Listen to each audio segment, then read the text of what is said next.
Good morning. My name is Yasmin Tarver, and I am the Director of Workforce Development at the Jenesse Center and a member of the Domestic Violence Leadership Council. I would like to welcome you to the third annual Beyond Silos Symposium. Let's clap. I would like to thank the Blue Shield of California Foundation, our participants, speakers, and staff. And most of all, I like to acknowledge our virtual audience. We have over 200 people joining us virtually. Okay, so we hope that today, even though you're at home, that you are enriched and inspired and ready to continue the hard work that we are all doing at these times. So I have the pleasure of introducing our first speaker this morning, Ms. Karen Earl. Karen Earl is the CEO of the Jenesse Center, a domestic violence intervention and prevention program founded in 1980 by 5 African-American women in South Los Angeles. So I have the pleasure of working with Karen every day, and Karen really doesn't like to talk about herself. She likes to talk about the work. And so through Karen's leadership, she has led Jenesse to be a nationally and internationally recognized domestic violence intervention and prevention program. We now have over 80 staff members that practice a trauma-informed, culturally relevant, culturally sensitive, holistic service model that meets clients where they are. So to keep this rolling, without further ado, I'd like to introduce Ms. Karen Earl. Thank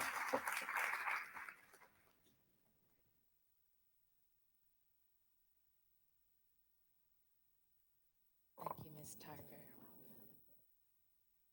Good morning, everybody. Good morning, everybody. You know, we say good morning and how are you doing? And people, I'm fine, I'm wonderful. And I think those of us who are healers sometimes need to just stop and really think about it. Is it a good morning? What can I do to make it a good morning? How do I lift myself up? How do I help myself as I help others? So that's the tone of what we want to be going forward, that we are taking care of ourselves as we help others.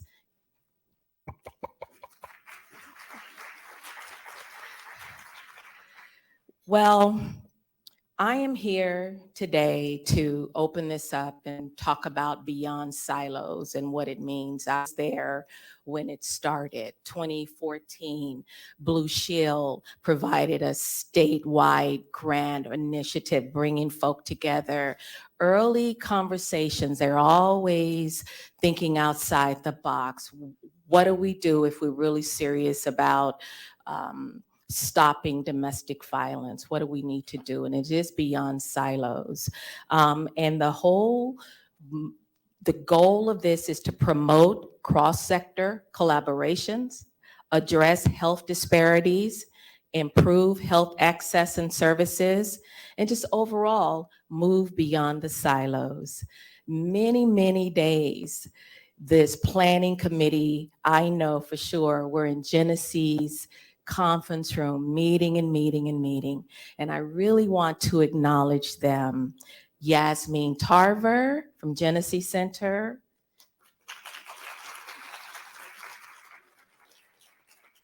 Jennifer Haddad Bell. Deborah Ward, YWCA. San Gabriel Valley. Jonathan Wicks, my people, Barbara Kapos from East Los Angeles Women's Center,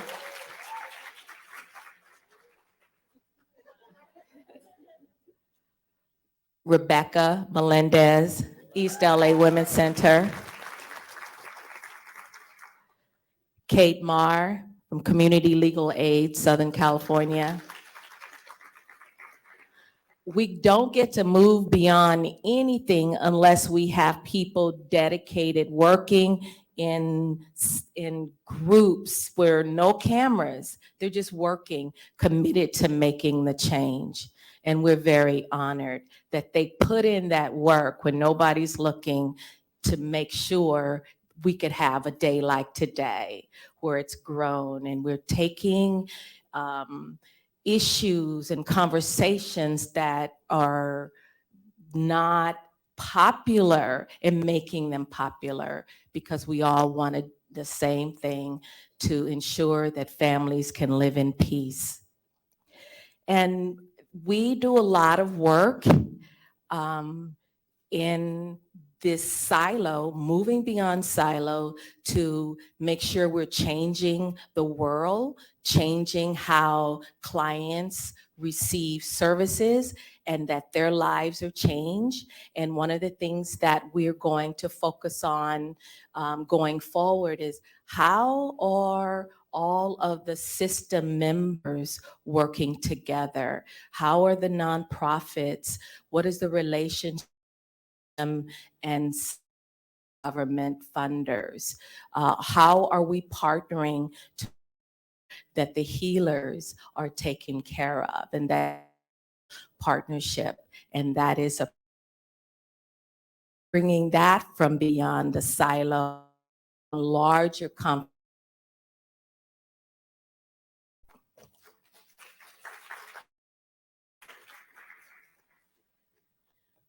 One of my major tasks this morning is to introduce Richard Thomason. I have a long bio, but sometimes we can speak from the heart when we know people. They might have very, I'm calling it fancy titles, fancy institutions, but who are they as people? And are they suited for the positions that they have? And Richard has proven over and over that he cares about this work. He cares about the organizations. He cares about the people in the organization. He can name the names of staff members and the programs. And when we're in our little silos doing our work and we bump into someone with that level of commitment, it is so inspiring. So this morning, it is my honor to introduce Mr. Richard Thomason, who serves as Director of Policy at Blue Shield of California Foundation. He leads the development of initiatives that leverage public policy to achieve the foundation's mission. That's powerful. Richard.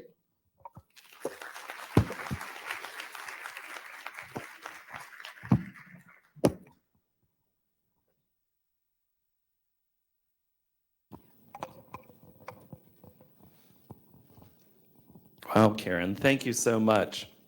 It's really a pleasure and an honor to be changing the world with you, your teams, everybody in this room. So thank you for that really kind introduction.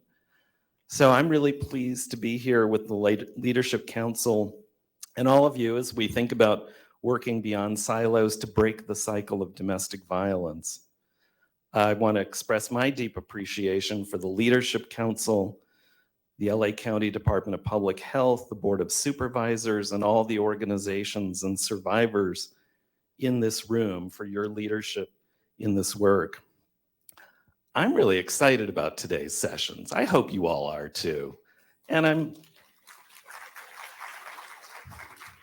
really excited to be here in person. You know, this might be the first one or the second one that we've had coming back in person. And you know, there's just something about the energy of being in the room here. Sorry to y'all online, but you know, it's nice to be here in the room.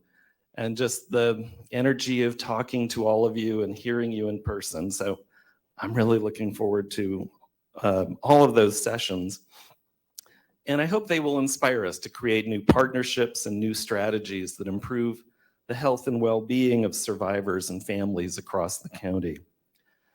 So for almost 2 decades now, Blue Shield of California Foundation has partnered with organizations, leaders, and advocates throughout the state and across the nation with the goal of ending domestic violence and ensuring safety for survivors. We've learned that breaking the cycle of violence means that we have to find ways to stop it before it occurs. This means understanding the conditions that allow for domestic violence to remain a pervasive issue. It means addressing its root causes, including poverty and racism. It includes dismantling harmful gender norms and gender inequity. It also means we must promote healing from trauma to stop the intergenerational impact of violence, because we know that children exposed to domestic violence are more likely to experience it as adults. So as we think beyond silos here today, we know at the foundation that domestic violence does not happen in a silo, and that long-lasting solutions cannot be siloed either. Since 2014, as Karen mentioned, the foundation has supported efforts to break down silos and promote collaboration between the healthcare sector and domestic violence organizations. We funded cross-sector partnerships in 19 California cities to improve how healthcare providers and domestic violence organizations work together to increase access to high-quality integrated health and DV services for marginalized populations. Through these partnerships, we found that it's possible to increase screening and reporting of domestic violence in healthcare settings, to improve the healthcare services available to survivors, and to strengthen the desire and will of the healthcare and domestic violence sectors for ongoing collaboration to better meet the needs of survivors. We've been so pleased to see the domestic violence healthcare partnership work continue at such a high level here in Los Angeles County. And we've been able to continue support for the Jenesse Center and other DV organizations here to dive deeper into strategies for DV and healthcare integration with the Domestic Violence Council and the LA Department of Public Health. You all are definitely the leaders in California in thinking intentionally and proactively about breaking down silos between healthcare and domestic violence organizations. As a health funder, Blue Shield of California Foundation has seen a growing awareness in the healthcare sector of the importance of social supports for the health and well-being of all Californians, but especially marginalized populations. Communities that lack affordable housing, healthy food, and safety from interpersonal and domestic violence have more negative health outcomes. More and more healthcare policymakers are seeking to address these social drivers of health, as they've been called, by leveraging healthcare programs like Medicare and Medi-Cal to make investments to more holistically promote individual health and improve health outcomes. A growing evidence base has established that addressing these social drivers of health can improve outcomes and do so more cost effectively and equitably than medical interventions alone.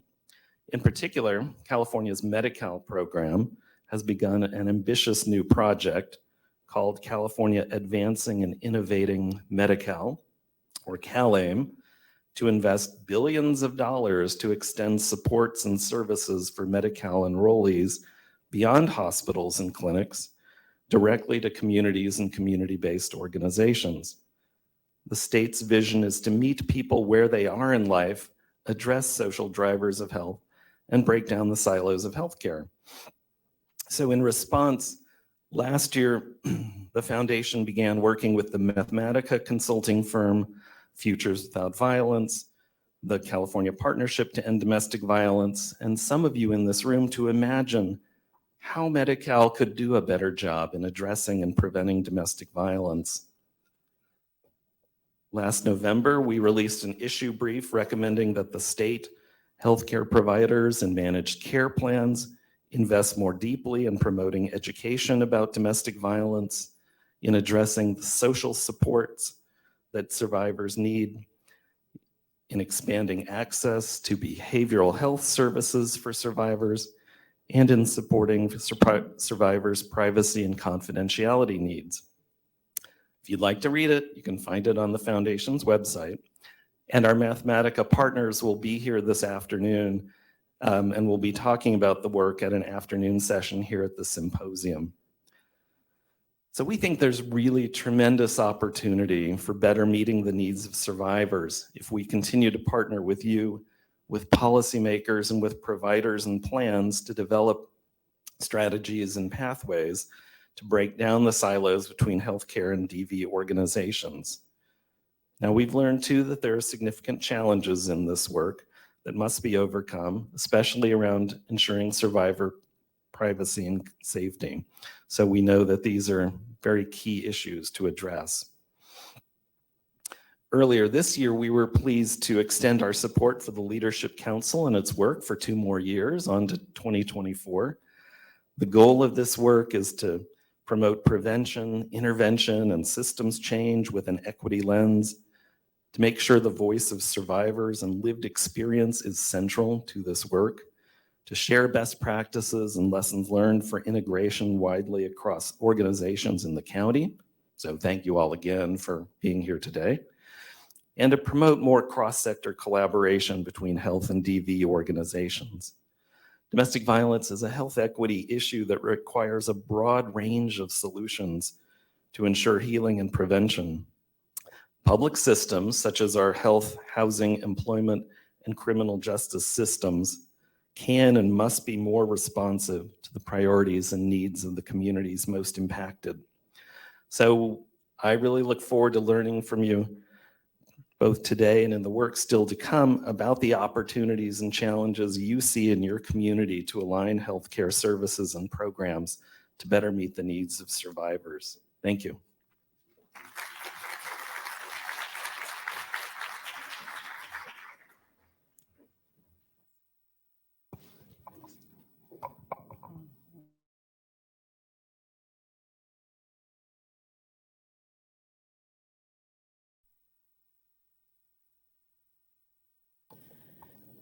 Good morning. My name is Barbara Kapos, and I'm the Executive Director of the East Los Angeles Women's Center. Before I begin my introduction, I wanted to acknowledge that this room that we're in was renamed in honor of Dr. Beatrice Solis, someone who's very special to many of us, a huge supporter of those working in the domestic violence field and healthcare. So we miss her and we honor her.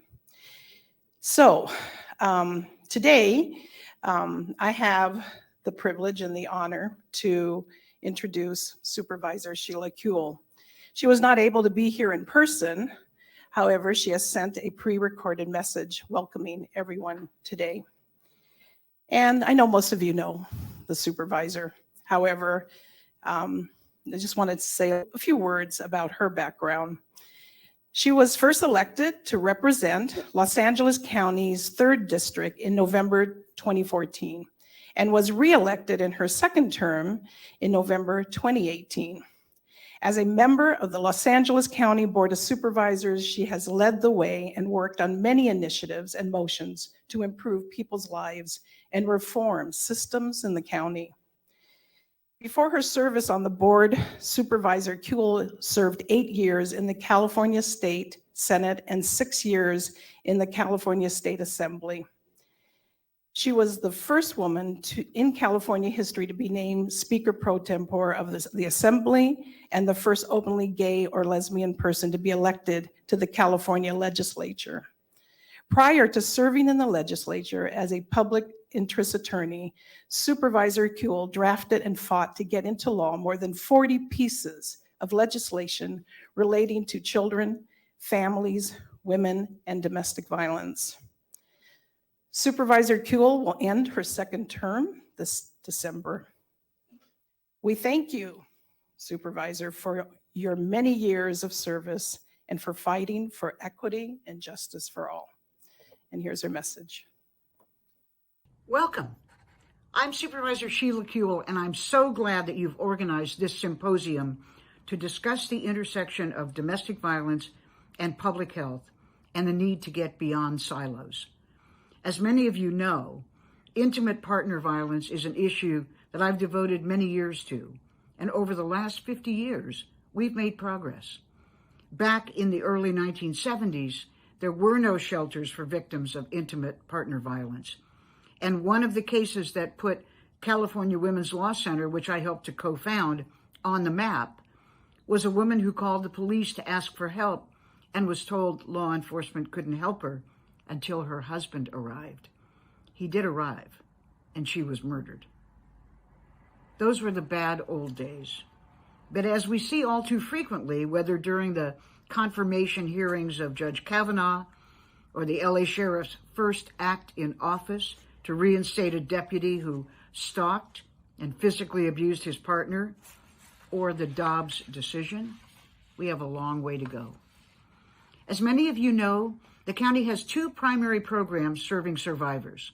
Our shelter-based programs, which provide 24-hour shelters and temporary housing, hotlines for crisis calls, psychological support and referrals, and support services, which provide case management, mental health support, and legal assistance to CalWORKS clients. Both of these programs are absolutely necessary, and they are under-resourced, despite IPV-DV cases rising 8% during the pandemic. The county must stabilize and expand its programs with an adequate ongoing investment. What could be more important? This work literally saves lives. That is why, working with Supervisor Hahn, we wrote a motion directing the CEO to find and allocate ongoing, flexible funding, a funding stream that can be relied on year after year for our shelter-based programs. We also asked CEO to explore expanding much of our current programming to include prevention and support services for non-CalWORKS clients. This may be an area in which you will need to come together and advocate in the future. There is a great need for the county and healthcare and service providers to collaborate. We need to smash silos. Too often, everyone just stays in their own lane. I want to encourage all of you to take the time to build relationships so we can improve access to services as well as access to funding sources. There's also a need for more public education and better training. We have a long way to go before everyone in law enforcement truly understands how to address intimate partner violence appropriately. And finally, we need champions. Champions within your networks. Champions at the Board of Supervisors. Moving forward, I know you'll find a strong collaborator in Supervisor Jenesse Hahn. I'm coming to the end of my long tenure in public service, and I want to urge you to take to heart the meme that emerged a few years ago when Mitch McConnell had had quite enough of Elizabeth Warren's persistence. She was warned, McConnell said. She was given an explanation. Nevertheless, she persisted. Please, persist. It's only when we persist that we ever see the changes for which we're fighting. Thank you all so much.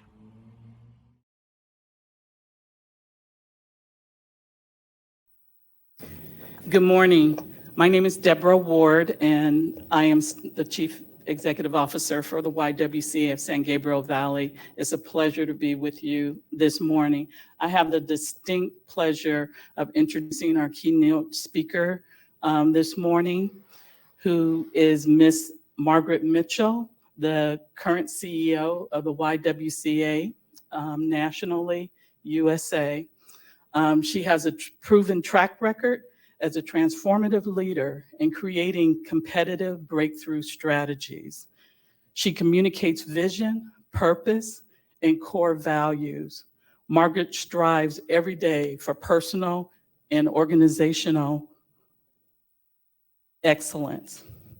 For a bit of background, and I know it's in your program, but I did just want to mention she's also a leader that has direct service experience. She comes to us from being the CEO, the YWCA of Greater Cleveland, a social justice organization of over 150 years. She provides direct service, collaborations, fundraising, advocacy in the community focused on racism, empowering women, and homelessness. She has more than doubled the budget at her former position in the services of the YWCA of Greater Cleveland through her leadership in fundraising and financial quorum. Among her achievements in 2019, she led the call to declare racism a public health crisis in Cleveland and across the state. Some of her key areas of expertise are in serving the homeless. She was able to lead the acquisition of the largest homeless emergency shelter in Cleveland. She also, in terms of her academic background, has a bachelor's in honors in mass communications from Hampton Institute, a historically Black college, and recently attended Strategic Perspective in Nonprofit Management at Harvard Business School. The Cleveland Orchestra, in partnership with the City of Cleveland, honored her with the Dr. Martin Luther King Jr. Outstanding Service Award in 2019. In 2019, she was also ranked as the top 10 of the top 100 workplaces.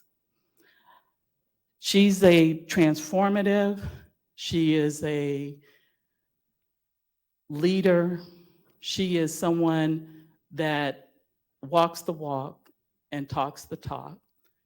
It's a pleasure to be able to bring a national newsmaker to Los Angeles to be able to open us up, as her title is Reproductive Justice and Access Post-Roe, the implications for survivors of domestic violence. So please join me in welcoming Margaret Mitchell.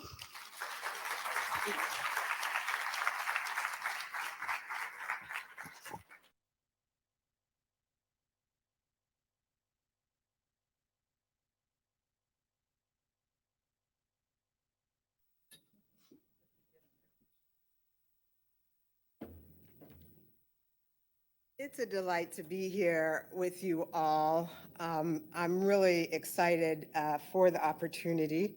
Just trying to get my bearings here and think about where I'm going to put my notes. I just want to thank you all for having me today. I am perhaps going to sound a little angry, a little sad. I'm going to push a little. And I'm going to tell a little on myself and others. And I wanted to say that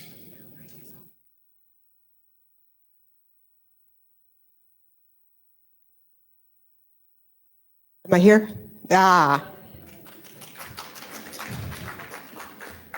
I wanted to thank Deborah and the YWCA of San Gabriel for having me and inviting me. It is the most amazing team. Their work is absolutely wonderful. And the Southern California YWCAs in the area have just been so delightful in receiving me. Their work is important and impactful. I also want to thank Karen and the Jenesse organization for all the work that you all have done to put this symposium together. I know the lift and what it takes to get to this day. I wanted to tell a little bit about myself, a little bit about the YWCA, and a little bit about where we are today in this post-Roe world. I also want you to know that I'm not a policy person. I'm not a PhD. I tell people I have a bedside master's in relational science. I was born in California. I was born in Weaverville, California, which is all the way up north in Shasta County.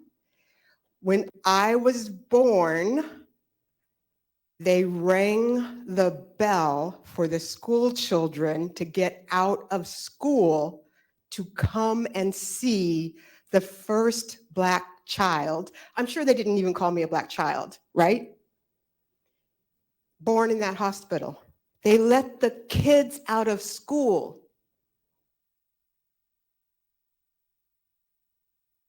I have to say that my parents were none too happy. I grew up primarily in Fresno, California, in the San Joaquin Valley. You heard I graduated from Hampton. I used the She series, and I want to tell you about my first interaction with domestic violence. I think I was about 13, and my parents were packing up a good friend of ours. We'll call her Lula, not her real name. They packed her and her young son. They packed everything in the house. And there was this frenetic energy to the packing and the moving. And Lula's face was swollen. And her eyes were closed. And it was the most terrifying thing as a child to be able to see. Later, I would learn that my parents were helping her flee the fourth time. And during the fourth time, it stuck. My mom would send her $25 a month. This is the 70s. $25 a month for groceries. Talk to her weekly, and she rebuilt her life. What I never told my parents was that her husband, Andy, was also busy groping me. But I didn't have a voice, and I couldn't even really describe what was happening. Like many women, I too was assaulted in college. I did report to the campus police, but the only real memories that I have is not being believed. The sense of this overwhelming shame. Shame, shame, shame, shame, shame. And when we look at all of the data, all of this lines up, right? 2018 DOJ report, only 20% of students on campuses report to law enforcement. 2019 American Universities study shows that somewhere, they put the reporting at somewhere between 5 and 28%. And in 2020, the ACLU estimates that 95% of all rapes on college campuses go unreported.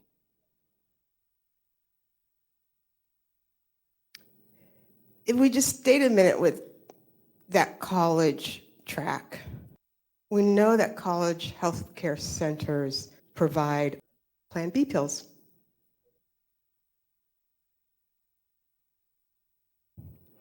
It creates access and options.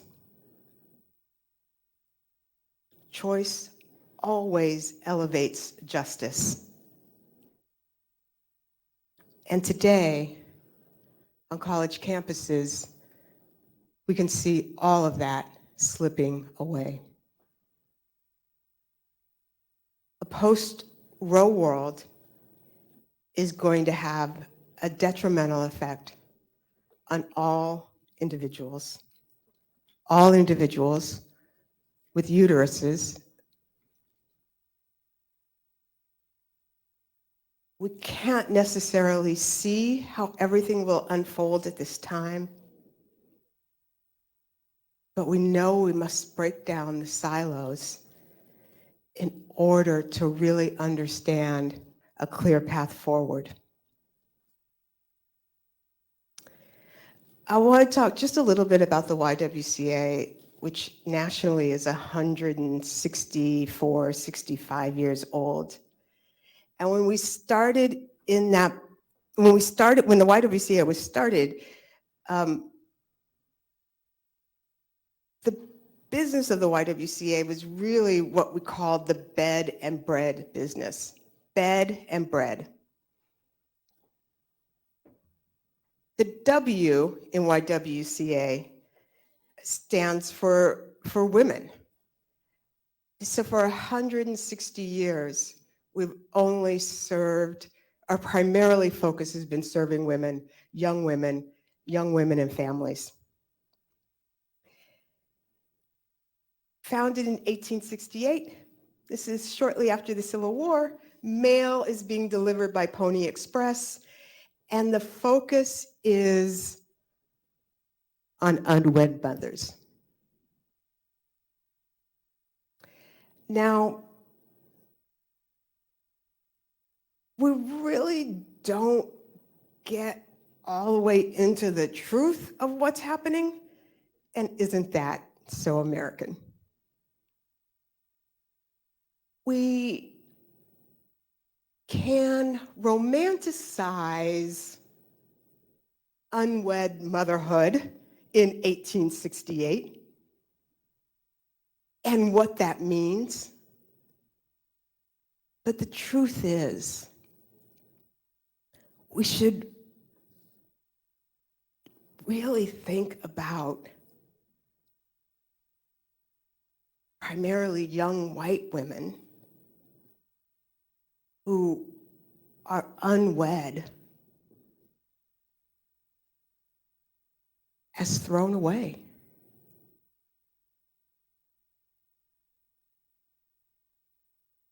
Everyone else their life is absolutely threatened. Black, brown, indigenous, Asian women, absolutely no autonomy over their bodies at this time.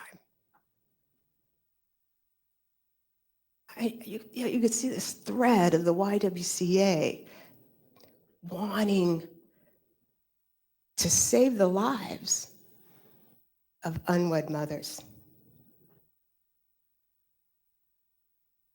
I imagine that many showed up at the YWCA beaten.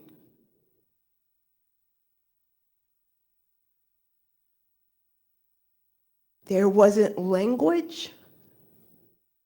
We didn't call it gender-based violence. But this is our start. This is our work. This has been our life. Dr. Dorothy Height spent 40 years with the YWCA. She is considered the grande dame, the grandmother of the civil rights movement. Oftentimes, she is cropped out of pictures with other giants of the civil rights movement, but she was there on the scene, planning, organizing, plotting, developing, leading. And she worked for the YWCA for 40 years. She starts as a girl in what we used to call the Girl Reserves. She would then go on to be the executive director of the YWCA in Harlem. She is an amazing influence. And at some point after her Harlem career, she comes to the YWCA of USA and she forms the first Center for Gender and Racial Justice. And she is all of that. She believed in reproductive justice. She believed that reproductive justice was a civil right. And she moved organizations like the National Council of United Negro Women to believe with her. This is a major move at this time in the 70s and the 80s. Many Black women's organizations were silent.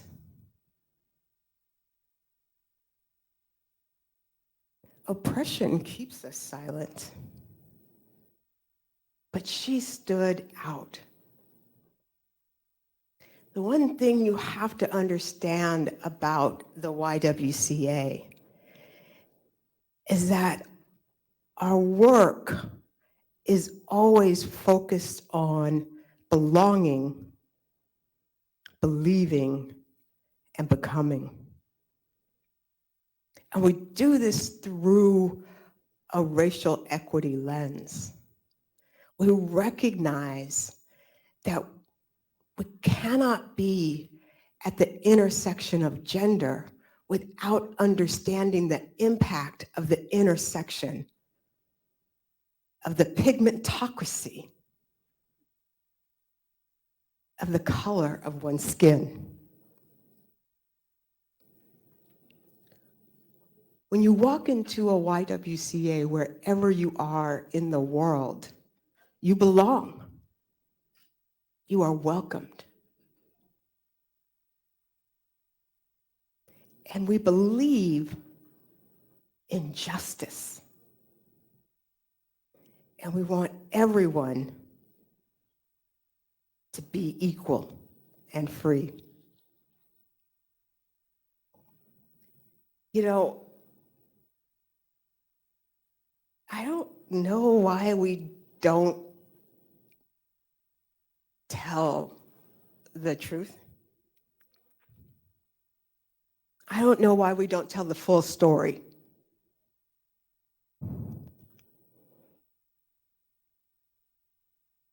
But we have a history of that. We really like the neat cover-up in the United States.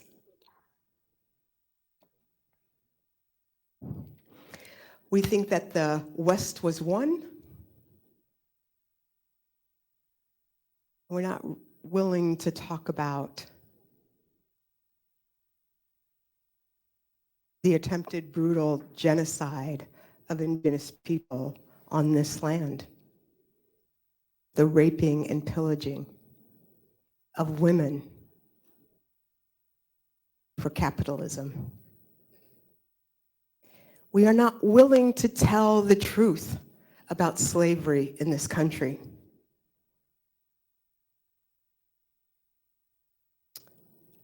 I had Good Morning America on this morning for 5 minutes, and they were celebrating Ghana.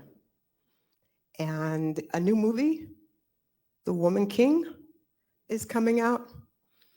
And this beautiful focus on Ghana, a country that I love, a country where I have a school, a country I have traveled to many times, a country in which when you are in the slave castles, you see a church.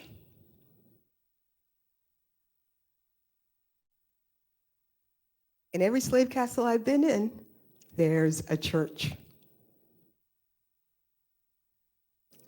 Structures, structural racism. There's also often, at least in Elmira, there's like a deep hole, like you look down there.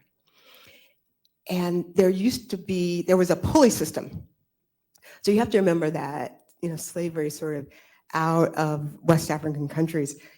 This is 297 years. 297 years.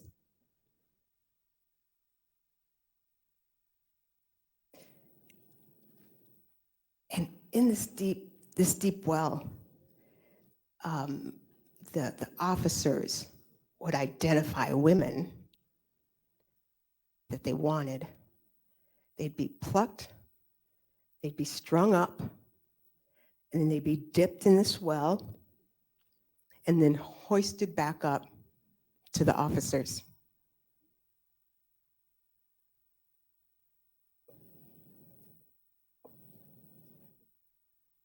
We don't like to tell the truth about how the West was won, about slavery,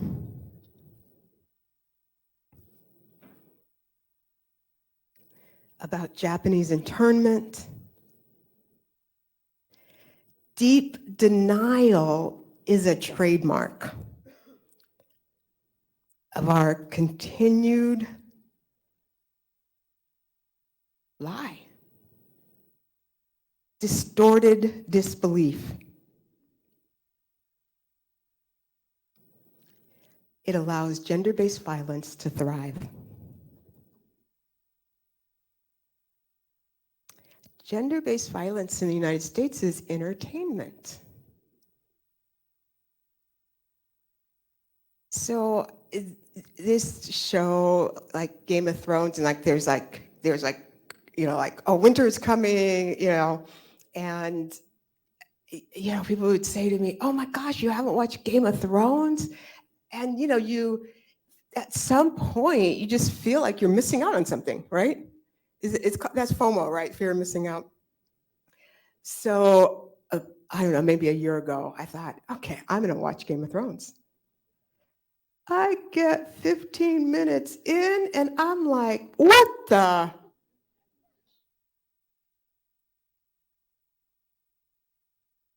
I can't participate in this. I'm not willing to be part of this.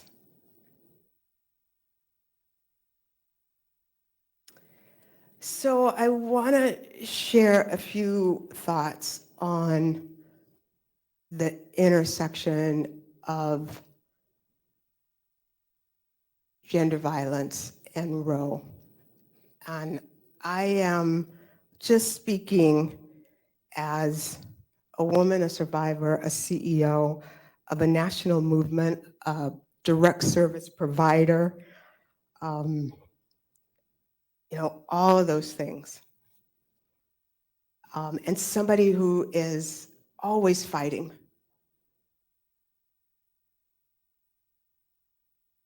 But we have to keep in mind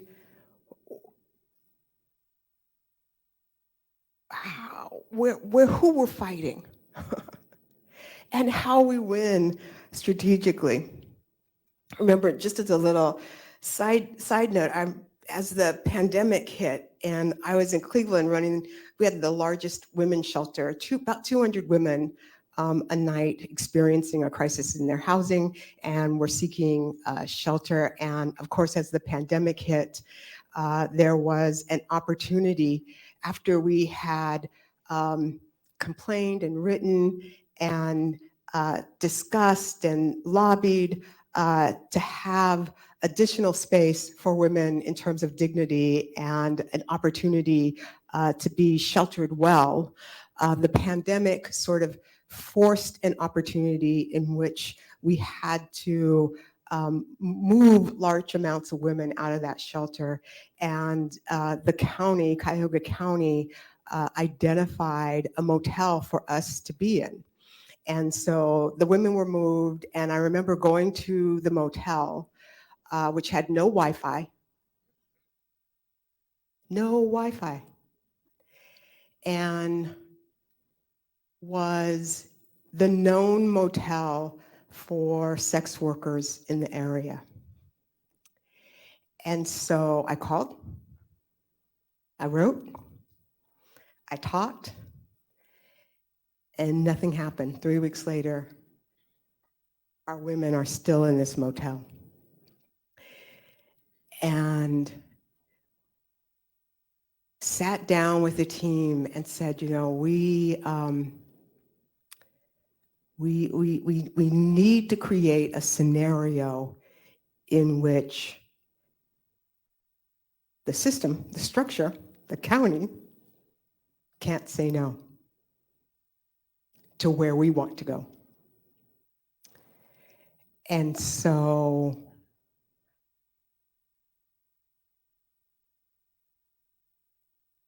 I had a friend call me and say, I think there's a New York Times reporter in town.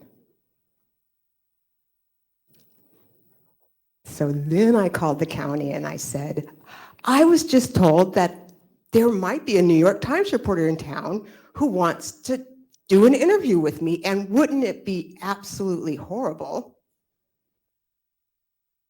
for me? Where would you like to go?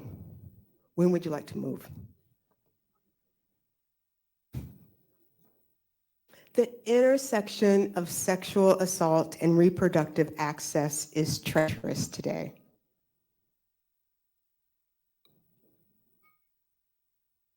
We have to wade through this deep denial of systems. We are in a public health emergency with gender-based violence in this country, and we don't even recognize it. When you have a public health emergency, which we just came through in the pandemic, you get resources, you get recognition, you get response.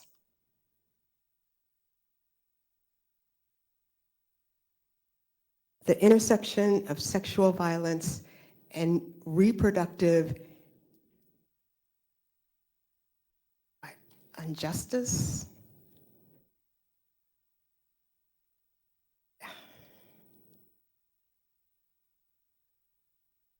is a crisis. It's as if the patient is having a stroke and the doctor hands you a Band-Aid.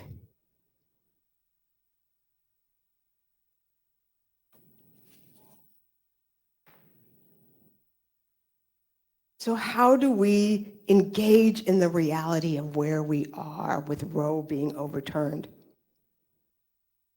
I think it's so important for us to recognize that abortion rights have always been under attack in this country. Always. It has always been a fight. It has always been a battle. It has never been safe. Anytime you gotta have an escort to walk in a building, anywhere you are in a free and democratic country, you are not safe. That is why we need a national strategy.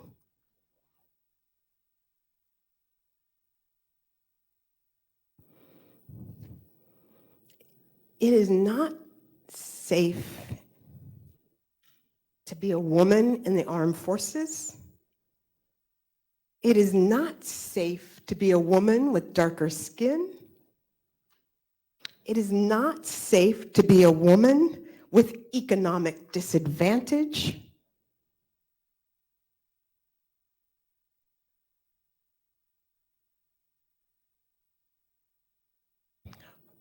We look at what's happening in Iran and other countries, and we pretend to believe we are safe. But the distance between the two is really not far at all. Gender equity.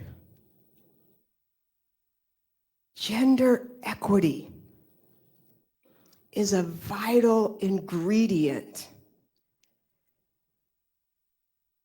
to ensure that violence against women and individuals with a uterus becomes rare. I believe gender-based violence can become rare.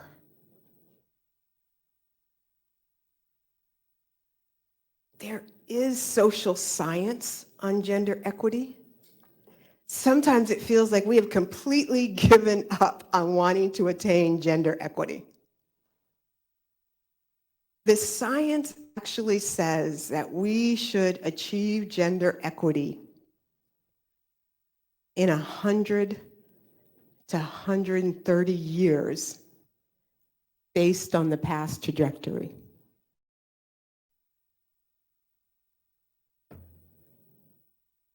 The social science, the PhDs, all the fancy stuff, the data modeling,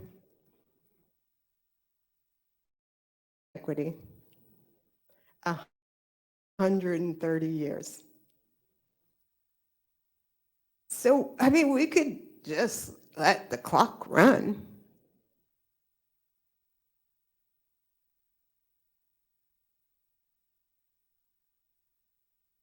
Or we could play in the red zone and play like we want to win. Play like we want to accelerate.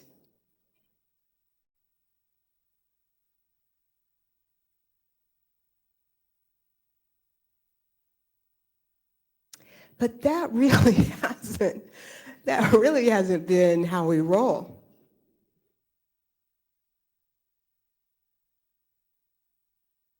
We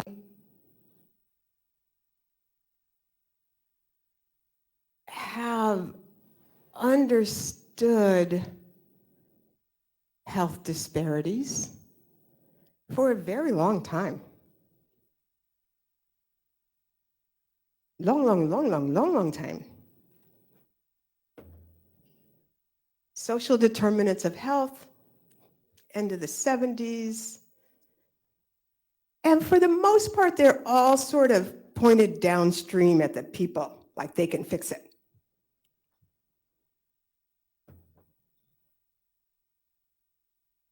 In Cleveland has one of the worst infant mortality rates in the United States. One of the worst. The CDC, Cleveland sits in the CDC Zone 5, which is a lot of the Rust Belt cities, the upper Midwest. Region 5 has the worst infant mortality outcomes.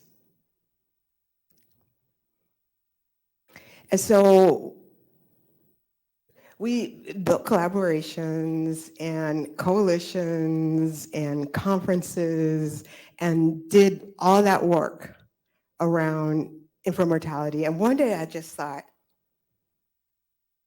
why would we not hold hospital presidents accountable for the data point in their hospital?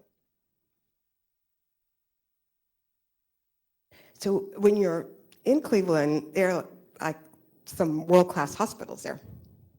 You have the Cleveland Clinic, which has hospitals all over the world. You have a great public hospital, Metro Health, and then you have a university hospital system. And they hang these banners. They hang these banners that say, #2 in heart health, right? You seen those? #3 in stroke care by USA News World Report.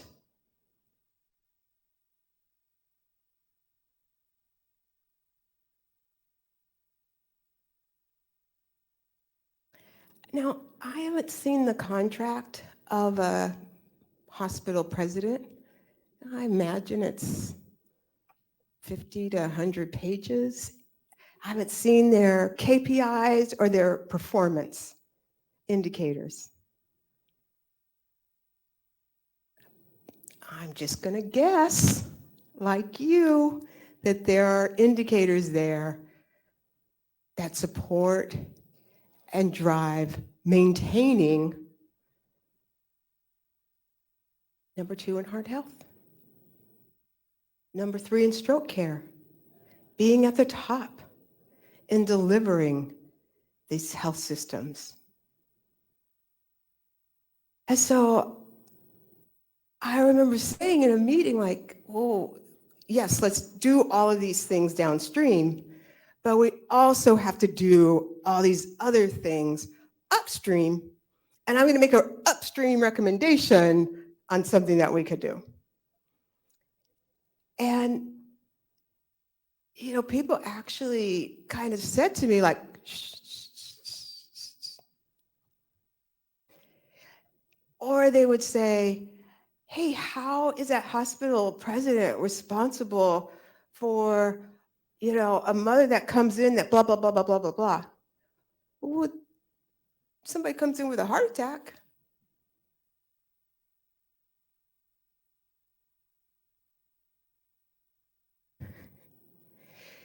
We have to see, in order to break silos, we have to see beyond looking downstream. We've got to look upstream into the system.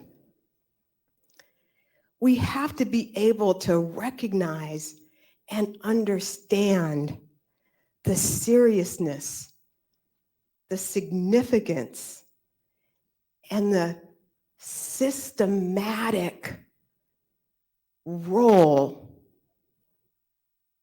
that we have related to gender-based violence, and now gender-based violence and a post-Roe reality. We have to shake ourselves out of those silos and kick doors open. And we have to say that the funding has been woefully inadequate. The power dynamics often don't allow you to say that. You say, oh, thank you. This is wonderful. I'm so grateful for this gift. But in your head, you're thinking, what am I supposed to do with these 3 pennies?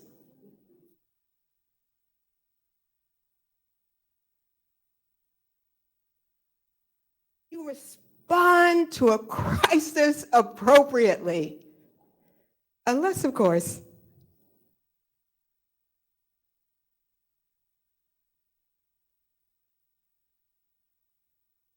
you are invested in keeping the patriarchy and white supremacy in place. We must picture a world. We must create, we must speak, we must disrupt, we must recognize, we must find our voice. We must own our truth. We must be able to say,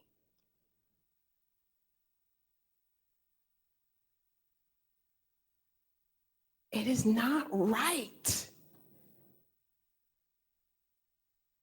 These homeless encampments all over the city. And the cranes and the building and the luxury and the money and the... This is, come on now. We can build luxury housing. We could build affordable housing. I mean, what?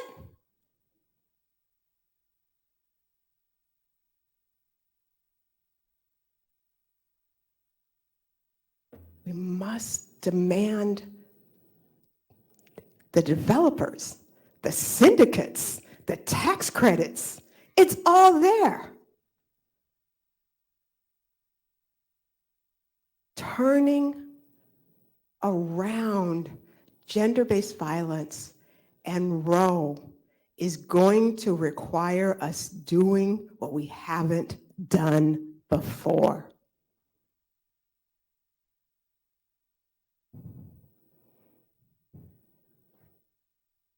We have to put the people at the top, the individuals who know what to do, when to do it, where to go. They have to be, survivors have to be at the policy table. Survivors are the policy table. We have to invest in an outrageous, outrageous way.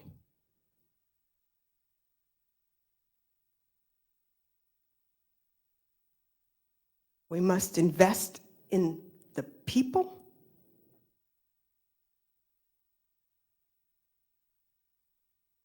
We have to invest in the profession and the work. We certainly have to invest in prevention. Where the 3 pennies I talked about before get split in half.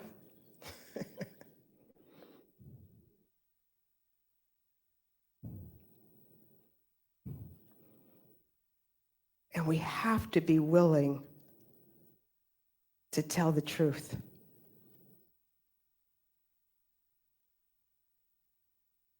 This is an emergency. This is a crisis. We have to respond appropriately. We are being threatened. We are being silenced. We are being shamed. We know this game. It's effective. It has worked for hundreds and hundreds of years. And I'll tell you what, we have to stand together.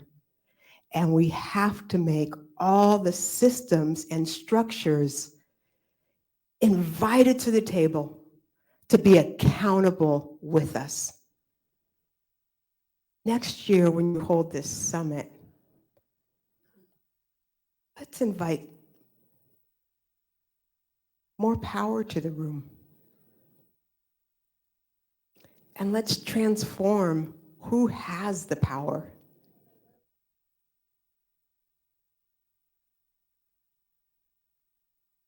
Ask outrageous, disruptive questions at your tables. The proverbial table.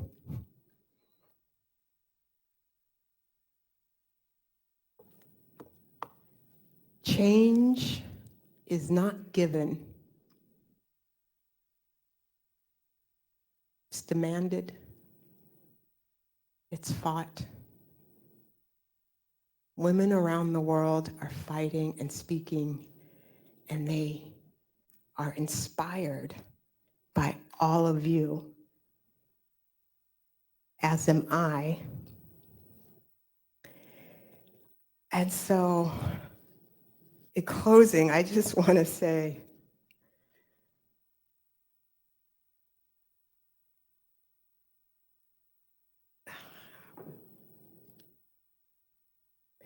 I am concerned for the next generation of women.